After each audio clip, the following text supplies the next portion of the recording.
आगे आप है जय बाबा कुशेश्वर स्थान, जय बाबा कुशेश्वर स्थान, गंगा जूस दुकान, गंगा जूस दुकान, लखींदर मुखिया देवरा गरम।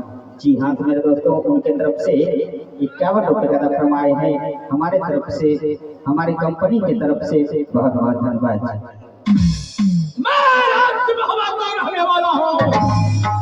मेरा नाम है अल्लाह सरदार, छोटे भाई का नाम तकीरुद्दीन अब्बास, पिताजी का नाम दक्षराज का नाम, मां का नाम रानी के बिना लगता है।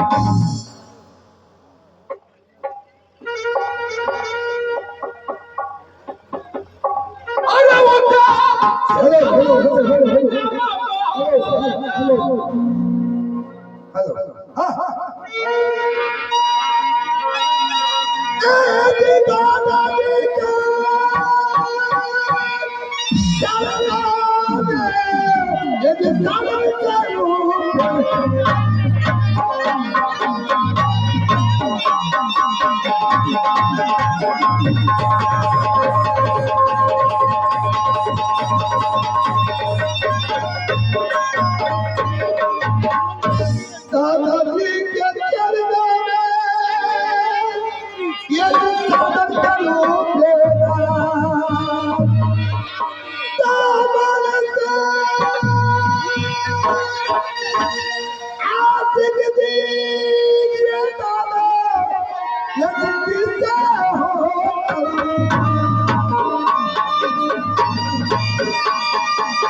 मुझसे आशीष देता हो भाई, ऐसी सदा रहो।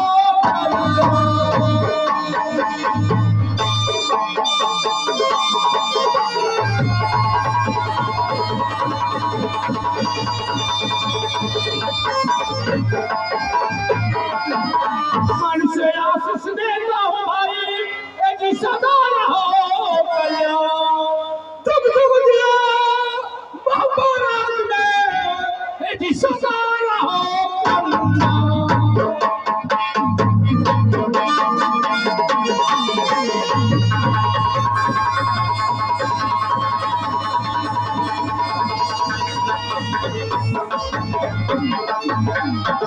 प्रणाम दादाजी।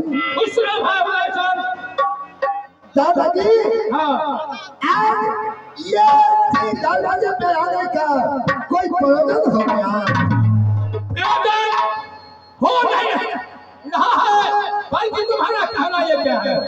आज हमारा कहना है तो आज मुझे मन में अभिमान सा लग गया है, आज जंगल की ओर शिकार खेलने के लिए जाऊंगा। ये सुन मास्टर, इसको उठाइए। हेलो, आप हैं मुजफ्फरपुर सुनील सहनी, मुजफ्फरपुर सुनील सहनी बादाम मिस्त्री, मुजफ्फरपुर सुनील सहनी बादाम मिस्त्री, उनके तरफ से 101 रुपए का फरमाए हमारे कंपनी को से बहुत बहुत धन्यवाद। दादाजी खुदा जान। आज मेरे मन में अभिलाष सा लग गया है, आज मुझे जाने के लिए अनुमति दीजिए। नहीं, खुदा जान। तेरी कौन बड़ी परवाह, मैं पहचान करो मालूम है। शिकार खेलने के लिए जंगल की ओर जाने के लिए मैं कभी योग्य नहीं दूंगा।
जाते हो वहां ठगना अपना सर पर खरीदते हो।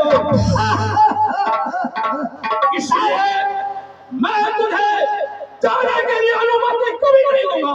दादाजी, ये हंसी बेटा रुदल है, किसी को वचन मानता नहीं। आप जाने के लिए अनुमति दीजिए।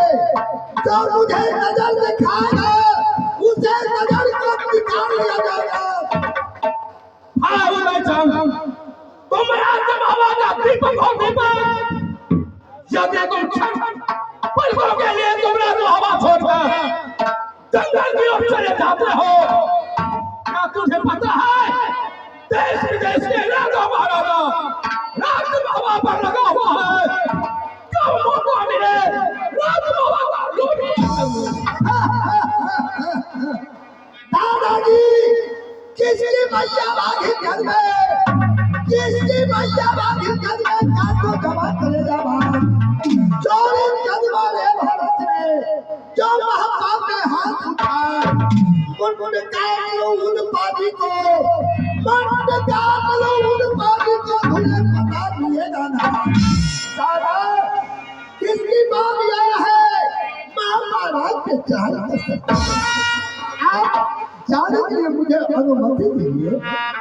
मैं समझ गया ये रुदल सिंह जिस बात को ठान लेता है जब तक वो पूरा नहीं करता है तब तक वो छोड़ता नहीं है। उदयचंद, हाँ, मैं तो तुम्हें बार बार कहता हूँ तुम नहीं जाओ जंगल शिकार खेलने के लिए। नहीं दादा, जब मुझे रात में लालसा लग चुका है, आप जाने के लिए मुझे अनुमति दीजिए। मैं जंगल की ओर शिकार खेल तो वापस आ जाऊं। तो ठीक है, मैंने तुम्हें इजाजत देता हूँ। जाओ जंगल शिकार खेलने के लिए, शिकार खेलकर सूरज डूबने से पहले रात को बाबा चले आना। जाओ। ये धारिये जय रहिया बोलिया, आओ जंगल हो।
आइए छोटा सा ब्रेक चाहेंगे, उसके बाद